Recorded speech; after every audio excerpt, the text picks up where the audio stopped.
కానీ బీహార్లో ఇక్కడికి వచ్చి 300 రూపాయలకి పడుకోవాల్సిన పని ఉంది. ఫ్యామిలీతో ఇంట్లో తన సొంత ఊర్లో 410 రూపాయలు వస్తుంది. ఎందుకు చేయాలి ఇక్కడ?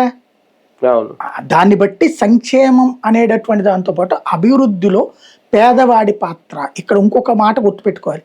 సంక్షేమం వాళ్ళకి దోచిపెడుతున్నారు దాచిపెడుతున్నారని మాట్లాడేవాళ్ళు ఫస్ట్ గుర్తుపెట్టుకోవాల్సింది ఏంటంటే, నువ్వు ఒక నెల రోజుల పాటు బకెట్లు మోసి సామాన్లన్నీ మోస్తేనే నీ శరీరం వల్ల కావట్లేదని ఫిజియోథెరపీలు తొక్కా తోళ్ళు చేయించుకుంటున్నావు. అదే సందర్భంలో నువ్వు 70 ఏళ్ళైనా 80 ఏళ్ళైనా బతుకుతున్నావు. వాడికి 35-40 వచ్చేటప్పటికి ఒక ముఠా కూలీకి కానీ ఒక వ్యవసాయ కార్మికుడు కానీ శారీరకంగా అస్వస్థత వస్తుంది. ఆసుపత్రుల చుట్టూ తిరగాలి. అప్పుడు ఎవరు పెట్టుకుంటారు?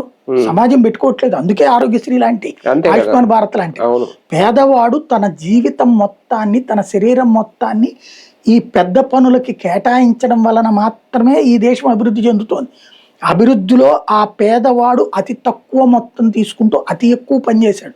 నువ్వు నేను బిల్డింగ్ కట్టుకోలేము, బిల్డింగ్ అతను కట్టగలడు. మనమేమి ఇటుకలు మొయ్యలేం, మనమేమి ఆ సెంటరింగ్ వేయలేం. అది మనం చేస్తే మన శరీరం గట్టిగానే ఉంటుందంటావా? నువ్వు చేసి చూడు, ఒక కిల్లు గట్టి చూడు, నీ శరీరం ఎట్లా ఉంటుందో. వాళ్ళు అదంతా చేస్తున్నారు.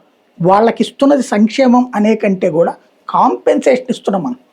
వాళ్ళ శరీరాన్ని నష్టపరుచుకుంటున్నందుకు